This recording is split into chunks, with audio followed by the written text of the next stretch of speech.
룻기 1장 내용 저희가 지난 두 주에 살펴본 것처럼 사사 시대에 살았던 엘리멜렉이라는 그런 가정이 그 베들레헴 또 유다 땅에 임하였던 흉년을 피하여 고향 베들레헴을 떠나 이제 모압 지방으로 이주하는 일과, 그리고 그 이후에 그 가정에 일어났던 그런 슬픈 가정사, 즉 그 타국 땅에서 그 가장 엘리멜렉이 죽고 그리고 그 두 아들이 죽은 그런 이야기들을 1장에서 아주 처음 5절에서 빠르게 그 이야기를 담아내고 있습니다. 그리고 6절부터 이제 22절까지, 1장 6절부터 22절까지는 남겨진 엘리멜렉의 아내 나오미와 그 두 며느리 오르바 룻이 어떻게 이별하고 어떻게 또 다시 베들레헴으로 돌아오는지 그 귀향에 관한 이야기입니다.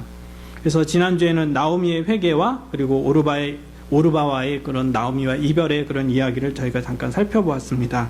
그리고 오늘 본문인 15절부터는 나오미와 룻의 대화, 그리고 베들레헴으로 돌아오는 그 베들레헴 입성에 관한 그런 이야기입니다.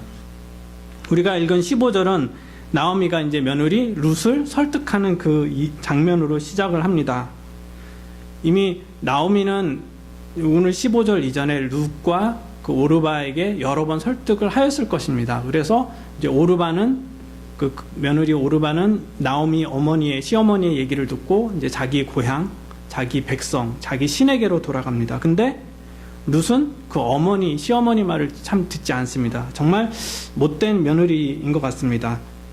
근데 나오미가 그 룻을 설득하는 그 내용을 보면은 이게 저희가 이제 지난주에 자세히 살펴보진 않았지만 10절에서부터 이제 나오미가 쭉 하는 얘기가 보면 이제 구약에 나와 있는 저희가 뭐 형사 취수제 또는 계대 결혼 또는 이제 이것이 수혼이라고 이렇게 표현하는데, 이제 그것에 관한 어떤 구약의 율법에 관한 얘기, 그리고 어쩌면 그 고대 근동 지역에서 만연했던 그런 풍습에 관한 얘기들이 나옵니다. 이게 뭐냐면은 그 한 가정이 있었는데 그 형제의 부인이 죽으면은 동생이나 다른 형제가 그 부인과 결혼을 해서, 형수나 아니면 그 제수 씨와 결혼을 해서 그 자기 형제의 대를 잇게 하고 기업을 잇게 하는 그 이야기를 합니다. 그러면서 이제 나오미가 자기 이야기를 합니다. 이미 자기 두 아들은 죽었습니다. 그리고 자기 남편도 죽었습니다. 그리고 남은 건 여자 셋, 시어머니와 며느리 2명 남았는데 며느리 1명 떠났습니다. 그러면서 하는 얘기가 이 형사 취수제, 이 계대 결혼을 만약에 너가 생각한다 할지라도 이건 불가능하다. 나는 이미 너무 늙어버렸다. 내가 결혼을 하는 것도 불가능하지만 설령 결혼을 한다 할지라도 내가 자식을 낳아서 그 자식이 자라서 너와 다시 결혼을 해서 가정을 이룰 수 있겠느냐, 이 얘기를 하는 겁니다. 이것이 첫 번째 설득하는 그 이유입니다. 그러니까 이 논리는 소망이 없다, 너는 나를 따라온다 할지라도 너에게는 어떤 가정을 꾸릴 만한 그런 소망이 전혀 없지 않냐, 그러니까 돌아가라. 그리고 두 번째 그 나오미가 설득하는 두 번째 그 이유는 룻에게 하는 얘기가, 나는 지금 하나님의 징계 가운데 있다.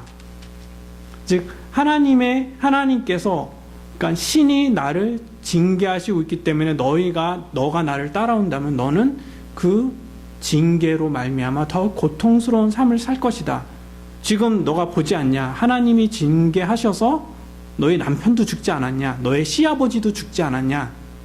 그러니까 이제 너는 나를 따라오지 말고 그냥 너의 백성, 너의 고향으로 가라. 너가 섬기는 그 신을 그냥 섬기라 라는 것입니다. 즉 나오미 이 말은 자기에게서 그 어떤 소망이나 어떤 기대나 무엇을 바랄 만한 것이 아무것도 남아있지 않고 오히려 자기 인생이 더 비참하게 될 가능성이 많다는 것을 말하면서 룻을 설득을 합니다. 이미 다른 며느리 오르바는 모압 땅으로 다시 돌아갔습니다. 자기의 백성에게로, 자기의 신에게로 돌아갔습니다. 근데 룻은 그러한 시어머니의 이야기에도 불구하고 그 마음을 돌이키지 않습니다. 그러니까 나오미의 이야기를 자세히 살펴보면은 너는 나하고 다른 백성 아니냐, 너가 섬기는 신은 내가 섬기는 신하고 다른 신 아니냐, 너가 속한 너의 백성에로 가는 것이 마땅하고 너가 섬기는 신에게로 가서 너가 섬겼던 그 신, 예전에 섬겼던 것처럼 그렇게 섬기는 것이 당연한 거 아니냐. 왜 너가 민족이 다른, 신이 다른 나를 따르려고 하느냐 하는 이 나오미의 설득에 룻은 어떻게 대답을 합니까? 저희가 잘 아는 이야기 아닙니까? 잘 아는 구절. 어머니, 더 이상 그렇게 나를 설득하려고 하지 마십시오. 나는 이미 마음이 정해졌습니다. 나는 이제 어머니의 백성, 이스라엘 백성으로 살 것이고, 나는 이제 그모스 신이 아닌 모압 사람들이 내가 이전에 섬겼던 그 신이 아닌 어머님을 징계하시고 어머니를 심판하시는 그 하나님, 여호와 하나님을 나의 신으로 믿으며 그분을 섬기며 살 것입니다. 라고 지금 룻이 나오미에게 대답을 한 것입니다. 혹시 여러분 이거 생각해 보셨나요? 무엇이 이 룻으로 하여금 이러한 고백을 하게 했을까? 저희 신앙 간증 많이 하지 않잖아요? 많이 하잖아요? 유명한 사람들, 성공한 사람들 불러서 교회에서 신앙 간증합니다. 내가 하나님 믿었더니 이렇게 성공했습니다. 내가 하나님 믿기 전에 이렇게 어려웠는데 믿고 났더니 이렇게 성공했습니다. 유명해졌습니다. 돈을 많이 벌었습니다. 우리 아이가 좋은 대학에 다 들어갔습니다. 이런 간증 많이 듣지 않습니까? 그 간증하는 이유가 뭡니까? 그 간증을 통하여서 하나님 믿으면 여러분도 그렇게 복을 받습니다 라고 도전하는 거 아닙니까? 그래서 불신자들에게 그렇게 도전을 주고 그것 때문에 믿음의 세계로 들어오라고 초청하는 거 아닙니까? 근데 지금 나오미는 그런 간증이 아닙니다. 내가 섬기는 하나님이 나를 망하게 하셨고, 내가 섬기는 하나님이 나를 심판하셨고, 내가 섬기는 하나님이 나와 나의 가정을 이 모양 이 꼴로 만드셨다라고 지금 룻에게 고백을 한 겁니다. 근데 룻은 도대체 무엇 때문에 이 하나님을 섬기겠다고, 여호와 하나님을 따르겠다고, 그 나오미 시어머니를 따라가겠다고 고백을 하는 것입니까? 그냥 여기서 믿음 때문에 그렇습니다 이렇게 대답하면은 이게 얘기가 안 됩니다. 우리는 축복해주는 그런 신을 섬기길 원하고, 사람들은 우리를 잘 대해주고 잘 나가게 해주고 성공케 하는 그런 신을 섬기길 원합니다. 근데 나오미의 그런 형편과 상황은 그거하고 정반대의 길로 갔습니다. 그렇다면 이 룻에게 이 여호와 하나님은 도대체 어떤 존재인가? 룻이 바라본 복음, 룻이 바라본 믿음의 세계, 룻이 바라본 여호와 하나님은 어떤 분인가? 궁금해지지 않습니까? 요르단에 한 무슬림 청년이 있었습니다. 좋은 직장과 좋은 또 자기 가문을 가진 청년입니다. 그래서 집안에서 기대가 참 큰 청년이었습니다. 근데 이 청년이 어느 날 예수님을 만났습니다. 그리고 이 만난 예수님 숨기지 못하고 집안에 공포를 합니다. 나는 이제부터 무슬림이 아닙니다. 나는 이제부터 크리스찬입니다. 집안이 난리가 났습니다. 가족들이 이 청년을 설득합니다. 아들을 설득합니다. 설득이 안 되자 협박을 합니다.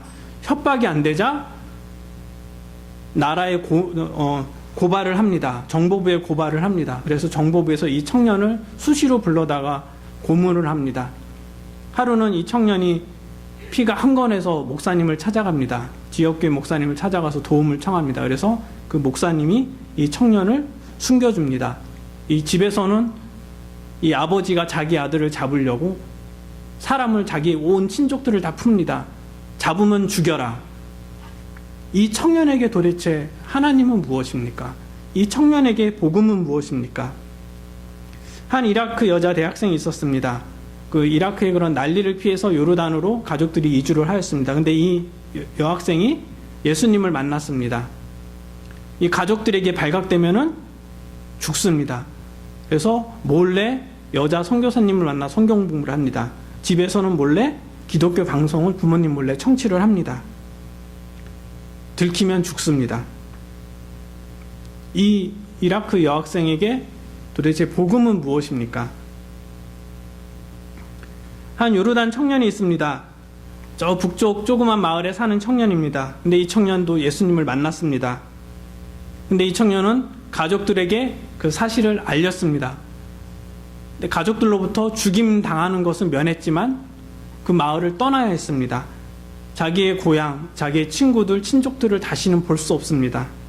그러나 오히려 이 청년은 감사하면서 자기처럼 무슬림이었던 자들이 주께로 돌아오기를 바라는 마음으로 전도하는 그 일에 열심을 쏟습니다. 도대체 이 청년에게 복음은 무엇이고 하나님은 무엇입니까? 이 질문을 바꿔서 하면은 나에게, 우리에게, 여러분에게 복음은 무엇입니까? 이 복음이 정말 우리의 생명과 맞바꿀 만한 그런 가치가 있는 것입니까? 이 복음이 내가 그렇게 고통스럽게 살 만큼 가치가 있는 것입니까? 성경은 기복신앙을 말하지 않습니다. 축복이 우리에게 신앙을 만들어주진 않습니다. 만사 형통이 성경에는 나와 있지 않습니다. 그리고 우리가 생각하는 것처럼 어떤 기적이 우리의 믿음을 더하여 주진 않습니다. 성도의 어떤 성공적인 모습들이 믿지 않는 이들로 하여금 믿음을 가지게 하진 않습니다. 영혼을 변화시키시는 그 일은 우리 눈으로 볼 수 없고 우리 머리로 이해할 수 없는, 우리가 알 수 없는 그 너머의 그 다른 세계에서 일어나는 그 역사입니다. 룻이 고백하는 것, 어머니의 백성이 나의 백성이 되고 어머니의 하나님이 나의 하나님이 되시리니 라는 고백은 우리가 이해할 수도 없고 이해하려고 해도 그것이 불가능한 일이고 우리가 보려고 해도 볼 수 없는 그런, 우리가 볼 수 있는 그런 가시적인 세계를 넘어서서 일어나는 그런 신앙의 고백입니다. 이거는 많은 사람들이 말하는 기복신앙으로는 도저히 이해할 수 없는 일인 것입니다. 이런 사건이 사도행전 16장에서 일어나지 않습니까?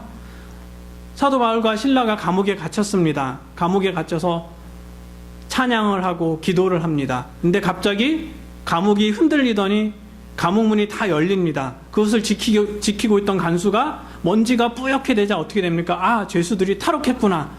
이거 큰일 났네. 내가 죽어야지. 안 죽으면 우리 가족이 어렵게 되겠다 하고 자결을 하려고 합니다. 근데 사도 바울이 뭐라고 합니까? 그러지 마십시오. 우리 여기 그대로 다 있습니다. 그러자 이 간수가 한 고백이 무엇입니까? 내가 어떻게 하여야 구원을 얻겠습니까? 이 얘기를 바꿔 말하면은 내가 어떻게 하면 사도 바울 당신이 믿는 그 하나님을 나의 하나님으로 믿고 섬길 수 있겠습니까? 사도 바울의 모습이 어떻습니까? 지금 죄인의 모습으로 갇혀 있지 않습니까? 쇠사슬에 묶여 있고 감옥에 갇혀서 고통스러운 시간을 보내고 있지 않습니까? 내일 죽을지 모레 죽을지 모르는 그런 삶 가운데 있지 않습니까? 근데 무엇이 이 간수로 하여금 죄인이 섬기는, 쇠사슬에 매인 그 사람이 섬기는 하나님을 믿고 따르려고 선택하게 한 것입니까? 룻이 한 고백이나 이 간수가 한 고백은 도대체 무엇 때문입니까? 이것은 하나님의 은혜가 아니면 설명이 되어질 수가 없습니다. 하나님께서 이들의 눈을 열어주신 것이 아니라면은 이들이 이렇게 할 수가 없습니다. 이들이 만난 하나님, 이들이 보게 된 하나님, 이들이 알게 된 하나님은 자기들이 알고 있는 그 어떤 신들과는 차원이 다른 하나님이었습니다. 그 하나님을 어떻게 알게 됐을까? 그것은 이 룻이 고백한 것 보면은 이 본문에 나와 있지 않지만, 그러나 나오미가 룻에게 어떠한 신앙을 고백했는지를 저희가 짐작해 볼 수는 있을 것 같습니다. 오늘 저희가 읽은 본문 20절, 21절에 보면은 나오미가 자기 고향 베들레헴으로 갑니다. 이 베들레헴에 돌아갔더니 어떤 일이 일어납니까? 사람들이 막 웅성웅성거립니다. 나오미가 돌아왔대. 나오미가 돌아왔대. 나오미가 돌아왔대. 근데 여기에 19절에 나와 있는 이 온 성읍이 그들로 말미암아 떠들며 이르기를 이렇게 나와 있는데, 떠들다는 이 얘기가 다른 성경의 사무엘상 4장 5절에서는 땅이 울리다 이렇게 표현이 되어 있고, 열왕기상 1장 45절에서는 성읍이 진동한 것으로 표현한다. 그러니까 이 얘기는 정말 이 온 성읍이 베들레헴이 난리가 난 겁니다. 이 나오미의 귀환으로 말미암아 난리가 났습니다. 왜냐하면 이 나오미는 많은 학자들이 얘기하기를 이 엘리멜렉 가정이 이 베들레헴에서 굉장히 잘 나갔던 사람이었던 것으로 추정을 합니다. 근데 잘 나갔던 사람이 돌아오는데 그 행색이 거의 거지와 흡사합니다. 뿌옇게 먼지를 뒤집어 쓰고 정말 얼마나 늙었는지 모습은 참 많이 늙어버린 그런 모습으로 나타납니다. 근데 이 나오미는 그 앞에서 마음이 동요되거나 흔들리지 않습니다. 담담하게 자기의 상황과 자기가 만난 하나님을 고백합니다. 그래서 20절, 21절에 보면은 나오미가 여호와 그 다음에 전능자란 말을 4번이나 반복하여 쓰면서 이 일은 하나님께로 말미암은 일입니다. 내가 지금 이 모양 이 꼴 된 것이 내가 재수 없어서 그렇게 된 것도 아니고 내가 좀 그랬어요가 아니라 하나님이 나를 그렇게 하셨다고 담담하게 숨기지도 않고 더하지도 않고 꾸미지도 않고 자기를 어떻게 좀 아름답게 좀 변명하려고 하지 않고 그냥 있는 그대로 하나님께서 나를 이렇게 하셨습니다 라고 고백을 하는 것입니다. 이런 나오미의 고백은 이미 룻에게도 했습니다. 그리고 룻에게 고백했을 때는 이미 더 많은 것들을 고백했을 것입니다. 왜 자기가 이 모양 이 꼴이 됐는지, 자기가 섬기는 하나님이 어떤 하나님이었는지, 이 우주 만물을 천지를 창조하신 그 하나님이 그 다음에 우리의 조상 아브라함을 택하시고 그를 갈대와 우르에서 이끌어내셔서 아브라함의 그런 후손들로 말미암아 하나님께서 큰 민족을 이루게 하시겠다고 하셨고, 하나님만 섬기면 복을 주시고 하나님만 섬기면 하나님께서 친히 그들의 하나님이 되시고 그들은 하나님의 백성이 되겠다는 그 약속을 하셨는데, 이스라엘 백성들이 그것을 거역한 거, 출애굽 사건을 이야기하였을 것이고 광야에서 자기 백성들이 얼마나 하나님을 거역하였던 것도 얘기하였을 것입니다. 이러한 나오미의 고백을 들었을 때 룻은 자기가 알지 못하였던 참 하나님을 보았을 것입니다. 그래서 룻이 16절에 고백하는 거 보면은 이제부터 내가 그 하나님을 섬기겠다. 즉 어머니의 백성이 나의 백성이 되고 어머니의 하나님이 나의 하나님이 되시리니, 이 얘기는 미래형으로 나와 있습니다. 즉 지금까지는 내가 그 하나님을 알지 못하였고 지금까지는 내가 그 어머니의 언약의 백성의 삶을 알지 못하였는데 이제는 알겠습니다. 이제는 내가 깨달았습니다. 이제는 그래서 어머니의 그 언약의 백성에 내가 그 백성이 되고 싶은 것이고, 어머니를 섬기시고 어머니를 이렇게 심판하시는, 그렇지만 회개하는 자에게 은혜를 베푸시는 그 하나님을 나도 이제는 섬기겠습니다라는 그런 간절한 의지와 간절한 소망이 이 안에 담겨져 있는 것입니다.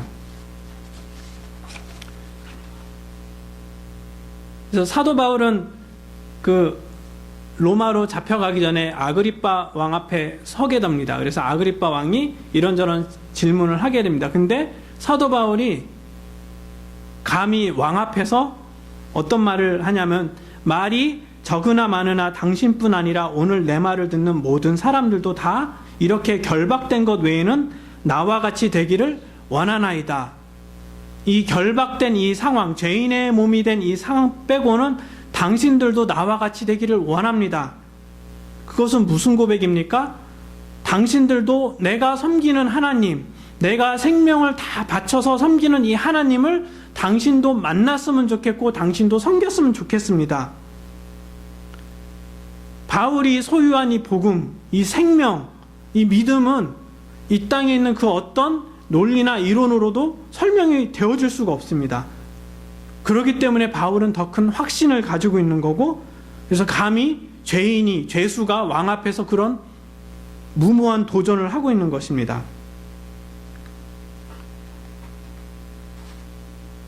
예수님께서는 예수 믿는 사람들로 하여금, 또 자기를 따르는 사람들로 하여금 너희가 나를 따르면은 잘 될 거야. 모든 것이 만사 형통하고 나만 따르면 부자 되고 나만 따르면 출세하고 나만 따르면 너희의 자녀들은 잘 될 거야. 이렇게 약속하시지 않으셨습니다. 마가복음 10장 29절 30절에서 예수님께서 이렇게 말씀하십니다. 내가 진실로 너희에게 이르노니 나와 복음을 위하여 집이나 형제나 자매나 어머니나 아버지나 자식이나 전토를 벌인 자는 현세에 있어 집과 형제와 자매와 어머니와 자식과 전토를 100배나 받되 박해를 겸하여 받고 이 땅에서 하나님께서 저에게 복을 내리시기도 합니다. 우리가 건강의 복을 누리기도 하고 우리가 또 부유, 재산의 복을 누리기도 하고 자녀가 잘 되는 복을 누리기도 합니다. 그러나 그런 일만 일어나는 것이 아니라 박해도 받는다고 합니다. 고난도 당한다고 합니다.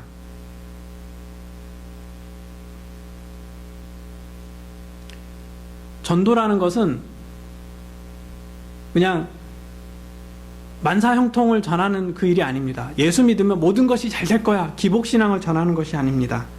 전도라는 것은 그들에게 예수 믿으면 넌 너의 생명을 포기해야 돼. 전도 대상자의 생명을 요구하는 것이 바로 전도인 것입니다.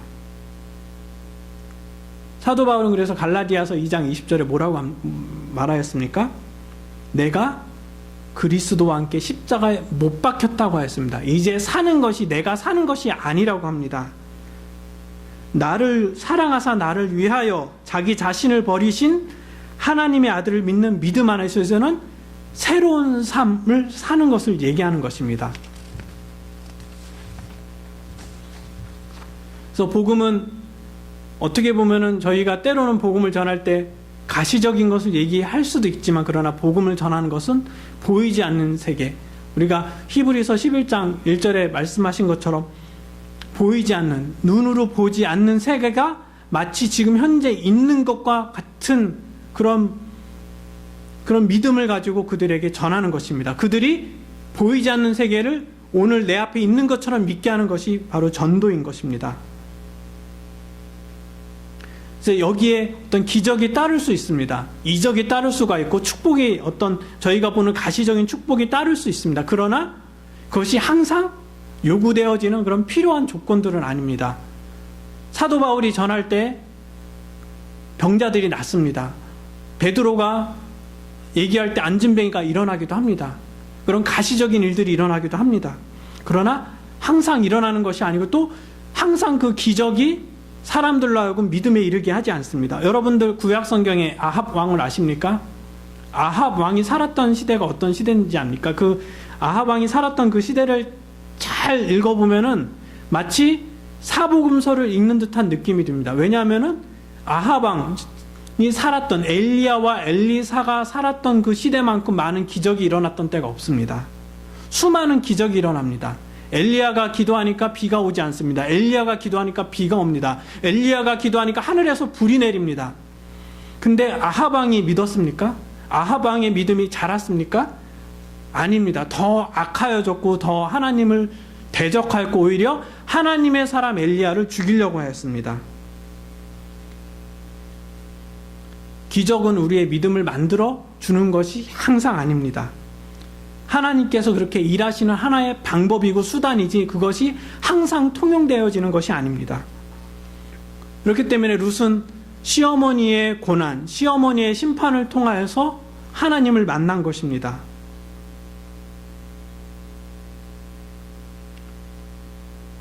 룻이 만난 하나님, 시어머니의 고난을 통하여서, 시어머니의 징계를 통하여서 만난 하나님, 이 하나님은 룻에게 그 어떤 신들과도 다른, 정말로 세상 사람들이 말하는 또 자기가 살았던 그 모압 땅, 자기 백성 모압 백성들이 그모스 신에게 원하였던 그런 모습과 다른 그런 신의 모습을 본 것입니다. 성경에는 이렇게 고난 가운데 하나님을 바라보는 모습들이 얼마나 많은지 모르겠습니다. 특별히 사도 바울의 모습은 더 그러지 않습니까? 고린도 후서 11장에 나타난 사도 바울의 고난의 그런 나열들, 고백들 보면은 얼마나 어렵습니까? 늘 죽음을 옆에 두고 사는 사람이 사도 바울 아니었습니까? 늘 고통과 고난을 달고 다니는 사람이 사도 바울 아니었습니까? 때로는 자기 손으로 기적을 행하지만 자기 안에 있는 육체의 가시는 해결하지 못하는 게 사도 바울의 삶이 아니었습니까? 그렇다면은 사도 바울이 만약에 기복신앙을 가진 그런 사람이었다면 버렸겠죠. 하나님을 외면했겠죠. 그 신앙에서 떠났겠죠. 근데 그 고난 가운데 오히려 사도 바울의 신앙은 더 견고하여지고, 그 고난을 통해서 사도 바울은 더 하나님께 가까이 다가가고 하나님을 더 알게 되었습니다. 이 모습은 이스라엘 백성들이 광야 40년 동안 날마다 구름기둥과 불기둥을 보면서 하나님을 원망한 모습들, 매일 만나와 메추라기를 먹으면서 하나님께 불평하고 하나님을 대적한 이스라엘의 모습과 얼마나 대조가 되는지 모르겠습니다. 사도 바울은 이런 고백을 합니다. 내가 부득불 자랑할진대 나의 약한 것을 자랑하노라. 나의 약한 것을 자랑하노라. 이 약한 것 때문에 하나님께서 이 사도 바울을 더 하나님께로 가까이 이끄셨습니다. 그래서 사도 바울은 자기가 가졌던 그 모든 것들, 자기가 가졌던 어떤 학벌도, 가문의 배경도, 어떤 자기가 가졌던 부도, 명예도 다 버렸습니다. 그래서 빌립보서 3장에서 뭐라고 고백합니까?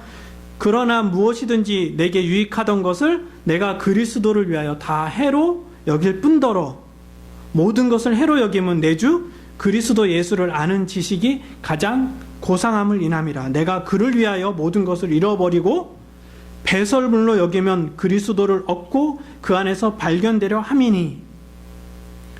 사도 바울은 보이지 않는 그 세계, 믿음의 세계, 보이지 않는 하나님과의 그런 관계가, 또 자기가 지금 눈으로 볼 수 없지만 살아계신 그 하나님을 믿는 그것이 자기가 가진 그 어떤 것보다도 유익하고, 그래서 자기의 온 젊음과 온 인생과 온 건강과 자기가 가진 모든 것을 다 드려도 아깝지 않고 오히려 내가 그것 때문에 내가 유익함을 얻고 그것 때문에 내가 이득을 봤다라고 말할 수 있다고 고백하는 것입니다.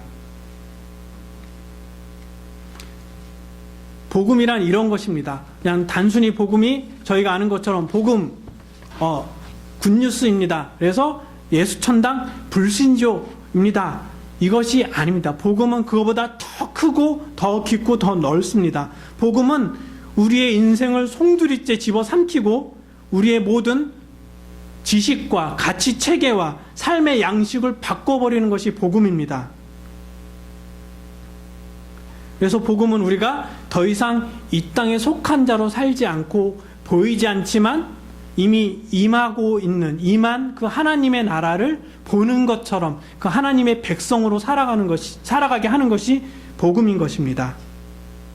그래서 이 복음이 있는 자들은, 복음에 젖은 자들은 다니엘의 그 친구들이 고백하였던 것처럼 그리 아니하실지라도 내가 우리 하나님을 섬기겠습니다 라고 고백할 수 있는 것입니다. 비록 하나님께서 내가 이 땅에서 고통당하게 하고 이 땅에서 내가 육신의 고난을 질병을 갖고 살게 하고, 비록 이 땅에서 내가 가난하게 살게 하고, 비록 이 땅에서 나의 가족이 어려운 가운데 살게 하지만 하나님께서 나의 이런 문제들을 해결하여 주시지 않을지라도 나는 나의 하나님 여호와 하나님을 믿고 섬기며 살겠습니다 라고 고백하는 것이 바로 복음입니다. 이것이 북한에 있는 성도들이 그 사실을 증거하지 않습니까? 한 달 전인가요? 그 페이스북에 올라온 그런 북한 성도에 대한 어떤 간증에 대한 어떤 그 만화 영화를 짧게 만든 것을 보았습니다. 몇몇 북한에 있는 그 예수 믿는 성도들이 탈북을 하려고 합니다. 그래서 그 탈북을 이렇게 주도하는 그런 단체와 연결을 했는데 이미 그 단체의 대표 되신 목사님은 탈북자 명단을 다 만들어서 더 이상 탈북시킬 만한 그런 재정적 여건도 안 되고 환경도 안 됩니다. 그래서 그 노인에게 이분을 탈북을 해야 되는 상황인데 계속 주변에 있는 예수 믿는 사람들이 잡혀가서 죽고 하기 때문에 이분 안 하면 또 연배도 있어서 어떻게 할까 하다가 어렵게 용기를 내서 후원자들을 모집해서 그 할아버지를 만났습니다. 그리고 이제 탈북 절차를 다 밟고 이제 그 할아버지를, 그래서 이제 그 국경 있는 그곳에서 만났습니다. 그리고 이제 어떻게 하면 이제 탈북할 수 있다 하고, 그러니까 할아버지 이제 저를 따라오십시오 라고 얘기했더니, 목사님 그래도 기도해 봐야 되지 않겠습니까? 아니 여태까지 이렇게 다 진행되어졌는데 무슨 또 기도입니까? 그랬더니 그래도 하나님께 여쭤봐야죠 하고 잠시 나갔다가 오더래요. 그러더니 얼굴 눈이 빨개져서 눈물이 글썽글썽하면서 눈물을 흘리시면서 들어오시더래요. 그래서 목사님, 저는 가지 않겠습니다. 아니 도대체 무슨 말씀입니까? 제가 하나님께 기도했더니 하나님께서 저에게 이렇게 말씀하셨습니다. 얘야, 내가 힘이 없어서 너를 그냥 북한 땅에 남겨두는지 아느냐, 이 말씀을 하시더랍니다. 그래서 이 할아버지는 이 탈북하는 것을 포기하시고 다시 북한 땅으로 들어갔답니다. 그래서 몇 개월 지나서 얘기 들어보니까 이 할아버지는 사형을 당했다고 합니다. 우리 지금 예수 믿는 사람들은 지금 현재 많은 교회와 크리스찬들이 너무 많이 이 기복신앙에 젖어 있고 예수 믿으면 모든 것이 잘 될 것처럼 생각을 하고 있습니다. 그러나 그렇지 않습니다. 지금 예수 믿는 사람들 가운데 핍박받는 사람들이 얼마나 많은지 모르겠습니다. 기복신앙으로는 그러면 그들의 모습은 하나님의 저주 가운데 있는 것입니다. 이슬람 국가들 가운데 많은 개종자들이 있습니다. 저희가 알지 못하지만, 저희가 다 알 수 없지만 수많은 개종자들이 있습니다. 그들은 생명을 내놓고 예수님을 믿습니다. 이것은 기복신앙으로 해결될 수 없는 것입니다. 우리가 룻기를 볼 때 단순히 우리 룻기 4장까지 다 믿어서 룻이 나중에는 보아스랑 결혼을 했대. 그래서 애 낳고 잘 살았대. 그 가문도 회복이 됐대. 나오미도 이제 거지처럼 안 살고 잘 살았대. 이것을 보는 것으로 룻기가 다 되면 안 됩니다. 우리가 룻기를 보면서 관심을 가져야 될 것은 하나님께서 어떻게 나오미와 룻을 하나님의 백성으로 살게 하셨는지, 그리고 그 백성으로 다시 끌어들이시고 어떻게 그들을 통하여서 하나님께서 구원 역사를 이루어 가셨는지 그것을 보아야 되는 것이고, 이들과 하나님의 관계가 어떻게 회복되어졌는지 그것을 보는데 우리의 관심이 있어야 되는 것입니다. 하나님께서는 큰 하나님의 구속사 가운데 나오미와 룻이라는 그 두 여인을 사용하셨습니다. 이것이 얼마나 위대한 역사인지 나오미와 룻은 몰랐을 것입니다. 그러나 저희는 성경을 통하여 알고 있습니다. 이것이 이들이 받은 은혜이고, 그 역사 가운데 이루어졌다는 것이, 큰 역사 가운데, 구원 역사 가운데 이루어졌다는 것이 은혜일 뿐만 아니라 개인적으로도 하나님의 관계가 회복되어지고 하나님의 언약 백성으로 다시 살게 된 것이 이들이 받은 은혜입니다. 이들이 받은 어떤 결혼이나 자녀를 낳은 것이나 아니면은 좀 더 맛있는 좋은 음식 먹은 것이 이 룻기가 말하는 것이 아닙니다. 그것은 욥기를 보는 우리의 관점도 똑같아야 되는 것입니다. 우리가 욥을 볼 때 마지막에 욥이 갑절이나 더 축복받았다. 그것에 우리의 관점이 둬서 우리가 예수 잘 믿으면은 욥과 같이 갑절이나 복을 받는데 동방에 제일 가는 부자가 된대, 그것에 우리의 눈이 가면 안 되고, 욥이 어떻게 이런 그런 과정들을 통해서 하나님을 더 알게 되고 하나님이 누구신지 더 많이 알게 되고 어떻게 하나님과 더 가까워지고 더 깊은 관계를 누렸는지, 우리는 그것에 우리의 성경을 보는 관점이 있어야 되고 그 가치를 거기에 둬야 되는 것입니다. 복음은 바로 이것입니다. 우리로 하여금 믿게 하실 뿐만 아니라 그 믿음의 세계 가운데서 우리가 더 얼마나 하나님을 알게 하는지, 그래서 암만큼 하나님의 백성으로 살아가게 하는지, 그 역사가 정말 내 안에서 사실로 증명되어지는지, 그것이 복음입니다. 만약에 나에게 복음이 있다 하는데, 내가 예수 믿는다고 하는데 내 안에 그 생명의 역사가 일어나지 않는다면은, 내 안에 그 생명의 역사가 도무지 보여지지 않는다면은, 그럼 복음에 젖어 있는 삶, 복음이 있는 삶이라고 말할 수 없는 것입니다. 복음이 있는 삶은 그래서 기쁨이 넘칩니다. 왜냐하면 우리의 삶이 이 땅에서 끝이 아니라는 것을 알기 때문에. 복음에 젖어 있는 삶은 이 땅에서 고통을 당하여도 웃을 수 있습니다. 왜냐하면 저 하늘에서 하나님께서 우리에게 주시는 그 큰 은혜가 있기 때문에. 복음에 젖어 있는 삶은 이 땅에서 고통스러운 삶이 무의미한 삶이 아니라는 것을 알고 있습니다. 그렇기 때문에 당당할 수 있습니다. 내가 당하는 이 고통을 통해서 하나님께서 이루시는 역사가 있고 하나님께서 만들어 가시는 그런 귀한 구원의 역사가 있는 것을 알기 때문입니다. 그래서 요한계시록에 보면은 무슨 얘기가 나옵니까? 요한계시록 21장 3절과 4절에 보면 내가 들으니 보좌에서 큰 음성이 나서 이르되 보라 하나님의 장막이 사람들과 함께 있음에 하나님이 그들과 함께 계시리니 그들은 하나님의 백성이 되고 하나님은 친히 그들과 함께 계셔서 모든 눈물을 그 눈에서 닦아주시니 다시는 사망이 없고 애통하는 것이 다시 있지 아니하리니 라고 말씀하십니다. 우리는 그날을 기대합니다. 우리가 이 땅에서 고통당할 때 그 고통이 하나님께서 외면하신 그런 고통이 아니라 우리가 갔을 때 우리의 눈물을 닦아주실 그런 우리를 위로하시고 정말 수고하였다, 잘하였다 라고 위로받을 그 고통이라는 것입니다. 그래서 고린도전서 15장 마지막 이 부활을 쭉 설명하면서 마지막에 하시는 말씀이 뭡니까? 그러므로 내 사랑하는 형제들아 진실하며 흔들리지 말고 항상 주의 일에 더욱 힘쓰는 자들이 되라. 이는 너희 수고가 주 안에서 헛되지 않을 줄 알미니라. 복음에 젖어 사는 삶은 비록 우리의 삶이 이 땅에서 어려움 가운데 산다 할지라도 위로받는 삶, 헛되지 않는 삶입니다. 룻이 바라본 것이 그것입니다. 내가 어머니와 함께 베들레헴으로 돌아갔을 때 내가 고통을 당할 수도 있고 어려움을 당할 수도 있고 가난 가운데 있을 수도 있고 그렇지만 이것이 헛되지 않고 나중에는 언약 백성으로서 하나님께 위로받을 그 일이구나 라는 것을 본 것입니다.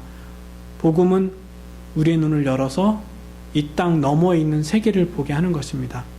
여러분은 지난 한 주간 그 복음에 젖은 삶을 사셨습니까? 여러분들은 이제 앞으로 다가오는 그 한 주간을 이 복음에 젖어서 이 생명의 역사에 젖어서 살기를 소망하십니까? 이제 기도하겠습니다.